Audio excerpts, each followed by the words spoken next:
არსებობს რამდენიმე მიზეზი იმისა, რატომაც შექმნა პერსონალურად ბიძინა ივანიშვილმა ეგრეთ წოდებული სულუკიანის კომისია, რომელიც დაკავებულია თითქოს 2003-დან ვიდრე 2012-13 წლამდე ნაციონალური მოძრაობის საქმიანობის შესწავლით, მაგრამ რეალურად დაკავებული არის პოლიტიკური ხაზგასმით ვამბობ პოლიტიკური რეპრესიებით. ჩვენ ყოველდღე უნდა ვუთხრათ საკუთარ თავს, ყოველდღე უნდა შევახსენოთ საკუთარ თავს, რა არის ამ კომისიის შესაბამისად ბიძინა ივანიშვილის და შესაბამისად რუსეთის ფედერაციის მიზანი ჩვენთან მიმართებაში. რასაკვირველია, ზოგადი მიზანი არის, რომ საქართველოს როგორღაც მოიღლიავოს, მაგრამ პირველ ყოვლისა ამ მოიღლიავებისათვის მას სჭირდება მას რუსეთს, შესაბამისად ივანიშვილს, შესაბამისად კობახიძეს, შესაბამისად წულუკიანს და სხვებს სჭირდებათ რამდენიმე ფუნდამენტური ძირეული გადაწყვეტილების მიღება საქართველოს დე იურე, არა დე ფაქტო ხელისუფლების მხრიდან თუ მიერ. აქედან გამომდინარე ვახსენებთ რა ყოველდღიურად საკუთარ თავს რა არის ამ კომისიის შექმნის რეალური მიზეზი და მიზანი, გეტყვით შემდეგს. პირველი, საქართველომ უნდა აღიაროს, რომ 2008 წელს ომი ცხინვალის რეგიონში დაიწყო არა რუსეთის ფედერაციამ, ანუ რუსეთის ფედერაცია კი არ არის ოკუპანტი, არამედ საქართველომ დაიწყო ომი. ეს ივანიშვილს სჭირდება საიმისოდ ან იმისათვის, რომ უკვე შემდგომ მოიხადოს ბოდიში და ასე მაგალითად 9 მაისს გაუშვას საკუთარი მონამორჩილი კობახიძე, საკუთარივე მონამორჩილ ყაველაშვილთან ერთად მოსკოვში წითელ მოედანზე, სადაც კობახიძე და ყაველაშვილი ხელს ჩამოართმევენ რუსეთის იმპერიის ლიდერს, თანამედროვე ბოროტების იმპერიის ლიდერს, უკრაინაში კოშმარის და ჯოჯოხეთის დამტრიალებელს, პუტინს, ანუ შლეგ პრეზიდენტს რუსეთის შლეგური სახელმწიფოსი. ამის შედეგად საქართველო უკვე შემდგომ შედის რუსეთთან ერთად ფორმატში 3+3, ვინც ის შედის ასევე ფორმატში კი არა სივრცეში, რასაც ქვია SNG და რასაც ქვია ODKB. ანუ რუსეთთან ნაფორმებს მაქსიმალურად ყველა იმ შეთანხმება, ხელშეკრულება, ალიანსს, რომელიც საქართველოს სახელმწიფოებრივი ინტერესებისთვის არის მავნე. ამ მასობაში, ამ კომისიის დასკვნის საფუძველზე, სხვათა შორის ამ კომისიას მუშაობა უნდა დაესრულებინა სექტემბერში. მაგრამ რატომღაც უცნაურად მათ გადმოსწიეს და თქვეს, რომ მაისის დასაწყისში დაასრულებენ 12-13 წლიანი და შესაძლოა 25 წლიანი პერიოდის განხილვასაც კი, ანუ თვე-ნახევარი 2 თვე უნდებიან 25 წლიანი საქართველოს 25 წლიანი ისტორიის შესწავლას. რატომ გადმოსწიეს? იმიტომ რომ 9 მაისს ასე ხონჩით მიართვან საქართველოს რუსეთის პრეზიდენტს. ხო და ამასობაში და ეს ძალიან მნიშვნელოვანია, წინააღმდეგობას არ უნდა უწევდეს არც არავინ. და ეხლა ჩემს წინ არის ტელევიზორი, აქ არის ახალგაზრდა კაცი ძლიერი საქართველოსდან, კადრში ჩანს საბაბუაძე. საბაბუაძეს კი შეიძლება იყოს დაკავებული, ისევე როგორც ჩემი კოლეგა, რომელიცაც მიყავს ახლა გადაცემა, ან საბაბუაძის ზურგს უკან რო სჩანან ის პოლიტიკოსები, რომლებიც დღეს ესწრებოდნენ მამუკა ხაზრაძის სასამართლო პროცესს. მე ახლა ვერ ვხედავ, მაგრამ ვიცი რომ იყო ასე მაგალითად ნიკა გვარამია, ასე მაგალითად დათო უსუპაშვილი, ასე მაგალითად ზურაბ ჯაფარიძე, სხვები და სხვები. მოკლედ ივანიშვილმა რუსეთის დავალებით სრულად უნდა მოავერანოს და ვინც დასაჭერია დაიჭიროს, ხოლო ვინც გასაქცევია, ვინც გასაგდებია, ის უნდა გააგდოს ქვეყნიდან. ხოლო ზოგი ალბათ აღმოჩნდებიან ზოგიერთები ისეთებიც, რომლებიც შეეგუებიან ამ რეჟიმს, შეიყუჟებიან საკუთარივე სამზარეულოში და ვერც ვერაფერს გახდებიან ამ რუსული, უკაცრავად რუსულ-ქართული რეჟიმის წინააღმდეგ. ამ ყველაფერს საქართველოს გაწევრიან და ოდეკაბეში საქართველოს გაწევრიანდა ფორმატში 3+3, საქართველოში გაგრძელებულია შიდა რეპრესიები, საქართველოში აღარ არსებობს აღარანაირი პოლიტიკური ან პირდაპირ მნიშვნელობის ჯანგბადი და ასე შემდეგ და ასე შემდეგ. საქართველოს დაბრალდა ომი, ხო? საქართველოს ბოდიში მოიხადა ამ 2008 წელს დაწყებული ომისათვის. საქართველოს თავიდან ბოლომდე გაემიჯნა წინა ხელისუფლებას, ხო? და თქვა რომ იმის ბრალიაო ეს ხელისუფლება გაემიჯნა უпроსწო ხელისუფლება წოდებული ბანდა წინას და მემკვიდრეობითობაც კი უარყო ინსტიტუციების მოარღვია და ასე შემდეგ კიდე 1 და კიდე 2 ან 7 საშინელი ამბავი მოხვება. ერთ-ერთი ამბავი არის საქართველოს მიერ ოფიციალურად თქმა უარისა ჩრდილოატლანტიკურ ალიანსში საქართველოს გაწევრიანებაზე. ეხლა ბევრი იტყვის და ჩემთვისაც მოუწერიათ და უთქვამთ, სად არის ირაკლი ჩრდილოატლანტიკური ალიანსი, აგე უკრაინას გახედე და მას სულაც არ იღებენო მართალი ბრძანებაა, მაგრამ მართალი და უფრო მართალი ბრძანებაა ისიც, რომ რომელიღაც ეტაპზე ჩრდილოატლანტიკური ალიანსი გაფართოების პოლიტიკას რასაკვირველია მიუბრუნდება, მე მაინც ვარაუდობ, რომ ეს არის პერიოდი, რომელსაც ქვია ტრამპის მმართველობის დასასრულისთანავე ან დასასრულიდან გარკვეული პერიოდის შემდეგ ჩრდილოატლანტიკური ალიანსი რასაკვირველია იზრუნებს საკუთარ გაფართოებაზე და უკრაინაც და საქართველოც მოაზრებული იქნებოდნენ ან იქნებიან იმ გაფართოებაში თუ რომელიმე ამ ორი ქვეყნიდან რომელიმემ არ თქვა უარი გაფართოებაზე კი არა ნატოზე თავის მხრივ, ხო და აი ივანიშვილი აპირებს რომ როცა მოავერანებს მოსწრავს ველს, როცა აღარც ოპონენტი ეყოლება არც პოლიტიკოსების არც ჟურნალისტების სახით, როგორც როცა აღარც ხსენებული საბაბუაძე ჩემგან ხელმარცხნივ კადრში წინ ტელევიზორი ამერკი აკიგითხარით და აღარც პრეზიდენტი ზურაბიშვილი აღარ იქნებიან ჩემგან ხელმარჯვნივ კადრში იქნებიან მისი ოპონენტები, როცა ჟურნალისტებსაც ექნებათ ხმა გაკმედილი და იმ გვარი იქნება ეგრეთ წოდებული ქართული ჟურნალისტიკა, როგორ ჟურნალისტიკასაც გვთავაზობს ჩვენ ტელეკომპანია იმედი პოსტივი ან საზოგადოებრივი მაუწყებელი, სწორედ ამ დროისათვის ნიძინა ივანიშვილი რასაკვირველია მიიღებს კიდევ ერთ ხარაკირის ტოლფას, საქართველოს სახელმწიფოსთვის ხარაკირის ტოლფას გადაწყვეტილებას და საქართველოს გამოაცხადებს ნეიტრალურ სახელმწიფოდ. ესეც რომ არა, ესეც არაფერი, უბრალოდ ეს ტრაგედიაა, ცხადია, მაგრამ მთელი უბედურება ის არის, რომ რუსეთს ოკუპანტის სტატუსი მოიხსნება, ხოლო საქართველოს ნეიტრალური საქართველოს, ეგრეთ წოდებული ნეიტრალური საქართველოს უსაფრთხოების გარანტად დაინიშნება თუ შეირჩევა სწორედ რუსეთის ფედერაცია, რომელსაც დაუკანონდება მინიმუმ 3 ან 4 ბაზა საქართველოში, ეს არის აფხაზეთში არსებული 3 ბაზა, გუდაუთასა, ოჩამჩირესა და სოხუმში და აგრეთვე ცხინვალის რეგიონში არსებული ბაზები, მაგრამ მე ვარაუდობ, რომ უფრო შორსაც წავა ივანიშვილი და შესაბამისად რუსეთი, როდესაც საქართველოს რამდენიმე რეგიონში, მათ შორის კახეთში, მათ შორის ქვემო ქართლში ანტიტერორისტული ცენტრი დაერქმევა ცალკეულ იმ ინფრასტრუქტურას, რომელსაც რუსეთი შექმნის ვითომ ერთობლივი წვრთნებისა და ერთობლივი მუშაობისათვის, ქართულ-რუსული მუშაობისათვის ქართველები რასაკვირველია გამოდევნილნი იქნებიან იმ ეგრეთ წოდებული ანტიტერორისტული ცენტრიდან და ეს იქნება კიდე 2 დამატებითი რუსული ბაზა.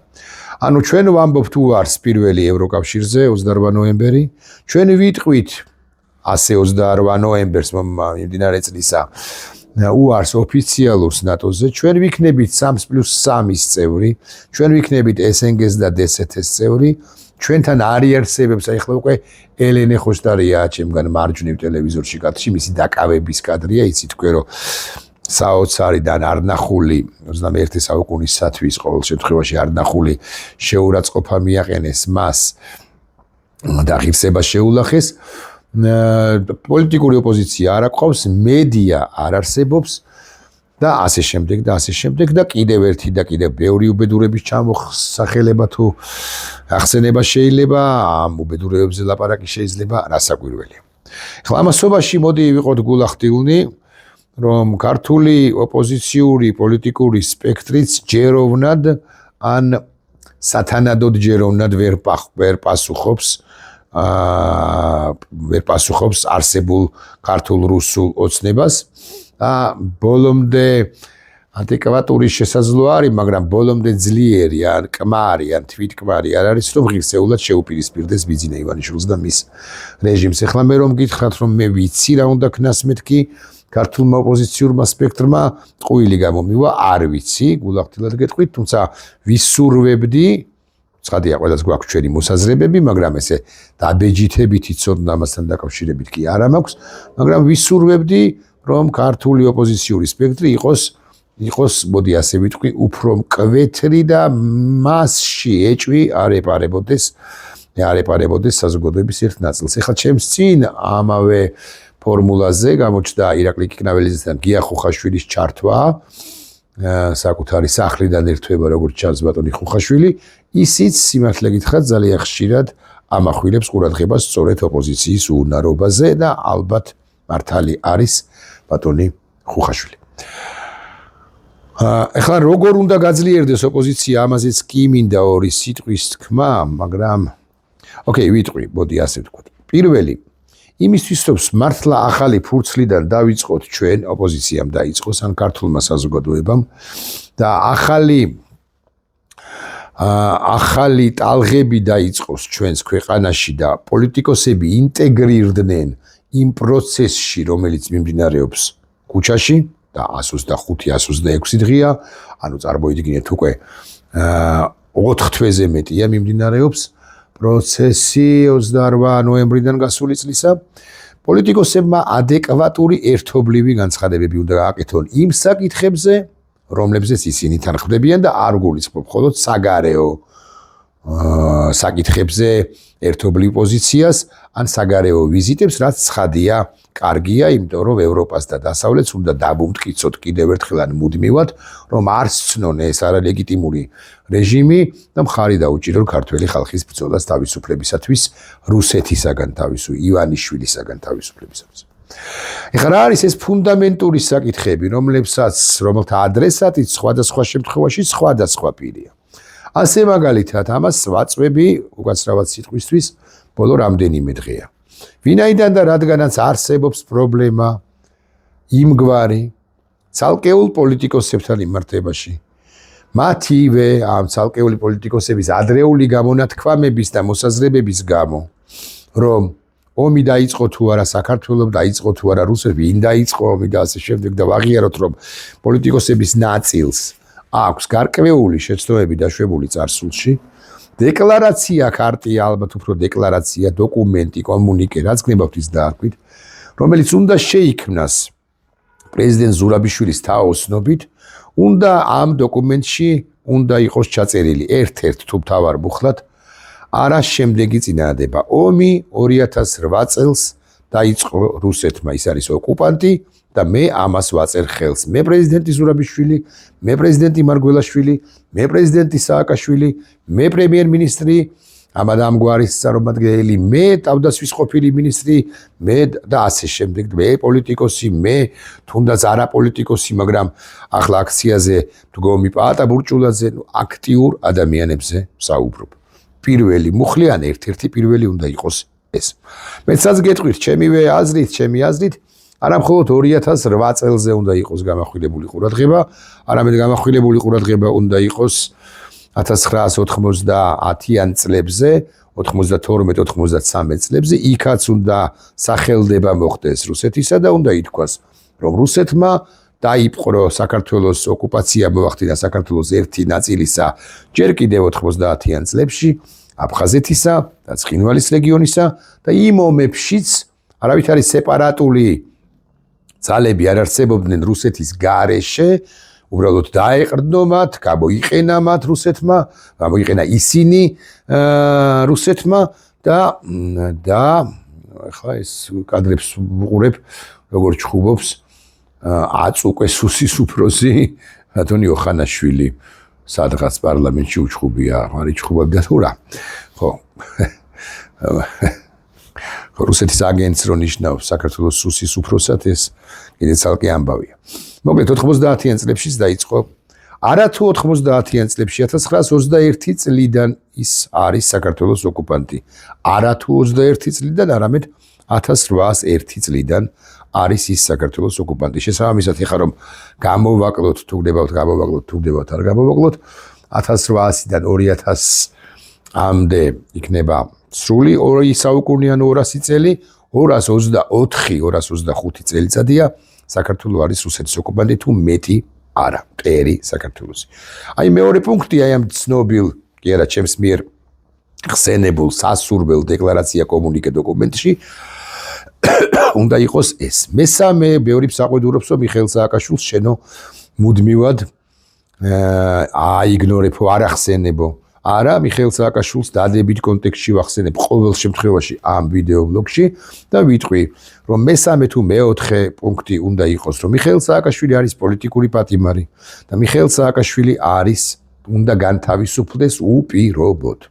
აქვე სხვა პოლიტიკურ და სინდის პატიმრებზე ვიტყვი, ცხადია უნდა განთავისუფლდნენ ის ახალგაზრდები, რომლებიც ამ რუსული ქართული რეჟიმის მიერ არიან დაკავებულნი, დააკავა ამ რუსულმა რეჟიმმა და უპირობოდ უნდა განთავისუფლდნენ ისინი. ასევე ქალწული მზია ამაღლობელი უნდა შეწყდეს ყველა სისხლის სამართლებრივი დევნა, ყველა იმ მოქალაქის წინააღმდეგ, ვინც იბრძოდა და იბრძვის ამ რუსული ქართული რეჟიმის წინააღმდეგ. ასევე უნდა დაუბრუნდეს 5000 ლარიანი ჯარიმები, ვინც კი გადაიხადა, ხოლო ვისაც ჯერაც არ გადაუხდია, ეს საქმეები უნდა შეწყდეს. ასევე და ესეთი მუხლები არის ფარას არ მიღება თუ გაუქმება, რუსული კანონის გაუქმება და ასე შემდეგ და ასე შემდეგ. მე მესმის, რომ არსებული რეჟიმი არაფერს არ გაითვალისწინებს პრაქტიკულად, ნამდვილად უფრო ზუსტი ვიყო, მაგრამ აი როცა ხელმოწერილი იქნება ყველა დასავლური ან ყველა პოლიტიკური ძალის მიერ, ეს იქნება თვალსაჩინოება კიდევ ერთი და შემაკავშირებელი, ან კიდევ ერთი ნათელი თვალსაჩინოება, როგორ უდგება,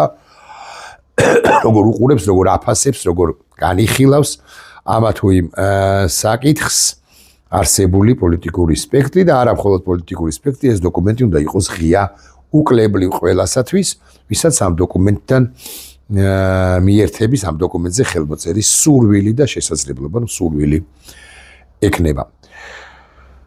ხო, არჩევნებზეც ვიტყვი 2 სიტყვას და ამით დავასრულებ ჩემს უკვე თითქმის 20 წუთიან ვიდეო ბლოგს.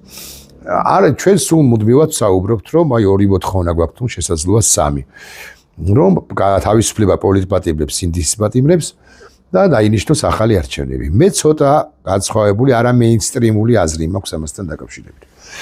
მე მესმის, რომ არჩევნების თარიღის განსაზღვრა არის პრინციპულად მნიშვნელოვანი და სწორია ეს მოთხოვნა, მაგრამ ბიძინა ივანიშვილის ტვინში რა ბალახები იხარჩება, არ ვიცი რა. მე არც იმას არ გამორიცხავ, რომ ბატონმა ივანიშვილმა უცებ გადაწყვეტილება მიიღოს ამგვარი და მართლაც დანიშნოს არჩევნები. თუ გახსოვთ, წინა საარჩევნო პერიოდში, ვიდრე 26 ოქტომბრამდე, მას ნათქვამი აქვს ამგვარი, ბევრი სიგიჟე თქვა, მაგრამ ერთ-ერთი სიგიჟე, რომელიც გამოგრჩება ხოლმე ან აღარ გვახსოვს ხოლმე, არის ამგვარი, რომ ვიდრე ნაციონალური მოძრაობა არსებობს, არც ერთი არჩევნები არ ჩაითვლება სრულყოფილად, შინაარსს გადმოგცემთ. ხო და აი, ბევრ რამეს რო ეყრდობა თავისი წინასაარჩევნო განცხადებებიდან, რო იხსენებს, ასე მაგალითად პარტიების აკრძალვას და ასე შემდეგ და ასე შემდეგ, რა ვიცით, რომ უცებ ნაციონალურ მოძრაობას და სხვა პარტიებს რომ გააუქმებს, უცებ არა უკაცრავად სიტყვისთვის გააქანებს და არ დანიშნავს ახალ არჩევნებს და გვაწყობს თუ არა ასეთი არჩევნები. ცხადია, ლეგიტიმაციის პრობლემა ექნება ნებისმიერ არჩევნებს, როცა პოლიტიკური სპექტრი სრულად არ მონაწილეობს ახალ არჩევნებში, მაგრამ ასევე იქნება სხვა პრობლემაც და გეტყვით კერძოდ რა. ბიძინა ივანიშვილს აქვს ჯერაც შენარჩუნებული გაყალბების ის მექანიზმები, FSB-ს, ბიძინა ივანიშვილს, კობახიძეს, ლილუაშვილს, თუ გნებავთ გომელაურს, რომლებიც მათ გამოიყენეს 26 ოქტომბერს და ჩვენ რომ საუბრობთ მხოლოდ არჩევნების დანიშნვის აუცილებლობაზე, არ ვსაუბრობთ რატომღაც თემაზე, როგორ უნდა დააჩატარდეს ეს არჩევნები. მარტო ცენტრალური საარჩევნო კომისიის სიითი შემადგენლობის შეცვლა არ არის საკმარისი იმისთვის, რომ არჩევნები ჩატარდეს დემოკრატიულად. არც ძველ ეგრეთ წოდებულ საარჩევნო ურნებში ბიულეტენის ჩაგრების წესთან მიბრუნება იქნებოდა გამოსავალი და არც ახალი წესის, ანუ ეგრეთ წოდებული ერთდროული არჩევნების ჩატარება იქნებოდა გამოსავალი.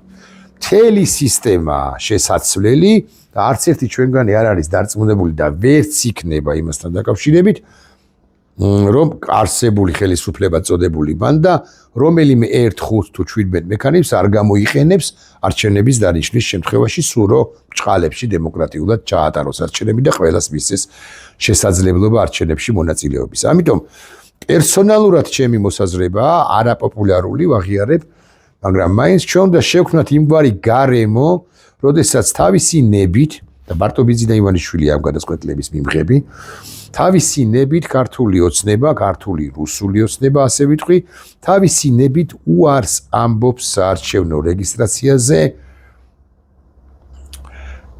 ყოველ შემთხვევაში 4 წლით. ეხლა როგორ უნდა დასაბუთდა და უსაბუთდეს ეს ბიზინა ივანიშვილს, მე ვერ გეტყვით, უბრალოდ ასე შეიძლება დასაბუთება. ცხადია არ მიიღებს ამ არგუმენტაციას, მაგრამ მაინც 4 წლით შეისვენეთ 4 წლიანია მოგეხსენებათ პარლამენტი. 4 წლით შეისვენეთ, მოხდეს თქვენი კრისტალიზაცია და შესაბამისად თუ 25-ში დაინიშნება არჩევნები, 29-ში, 30-ში, 29-ში, 30-ში მოემზადეთ არჩევნებისათვის ეს გადაგვა და მიიღეთ მონაწილეობა. ეს გადაგვაზღვრებს იმ შიშისაგან და ფიქრისაგან, რომ უკვე ამ თავითვე თქვენ აპირებთ არჩევნების გაყალბებას. და თუ ამას არ იზამთ და ამას არ იზამთ, ცხადია, მაშინ კიდევ უფრო უარეს დღეში აღმოჩნდებით, იმიტომ რომ ჩვენი აი პოლიტიკური შემოთავაზება ეს იყო, ნაბიჯი გადმოდგმული თქვენს მიმართ, თქვენსკენ თქვენს მიმართ ეს იყო, თქვენ უარს ამბობთ, ამიტომ ეხლა მრავალ წერტილი უნდა დავსვა და წაგლეკავთ. ბიზინა ივანიშვილი ამაზე უარს იტყვის, რა თქმა უნდა, რასაც ვამბობ, სიგიჟეა და არარეალისტურია. დასაკვირველია, რატო იტყვის ეხლა საკუთარივე ნებით ძალაუფლების კვერთხი უპყრია ხელთ ამ გადაწყვეტილებაზე თანხმობას, მაგრამ მეორე მხრივ ეს იქნება პოლიტიკური ჟესტი გაკეთებული ქართული რუსული ოცნების მიმართ, რომ მე ჩვენ და ეს მოძრაობა გაძლიერდეს, პოლიტიკური ელემენტი იყოს შემოტანილი, პოლიტიკოსების თანამონაწილეობა იყოს უზრუნველყოფილი პროცესში მთლიანად, რომლის ლიდერიც ახლა მხოლოდ ხალხია, პოლიტიკოსებიც ინტეგრირდნენ ამ პროცესში და ეს ყველაფერი ამ ესკალაპოტიც მიიღოს ამ ზოგადად პროცესმა და უნდა იყოს ერთგვარად მუქარა, ალბათ სწორი სიტყვა, დიახ, მუქარა, რომ წაგლეკავთ თუ ამას არ გააკეთებთ. ეს იყო ჩემი ვიდეო ბლოგი. ვარაუდობ, რომ საინტერესო, მისი ყველა კომპონენტი ჩემი აზრით არის საუკეთესო, ანუ კარგი, უფრო ზუსტი რომ იყო.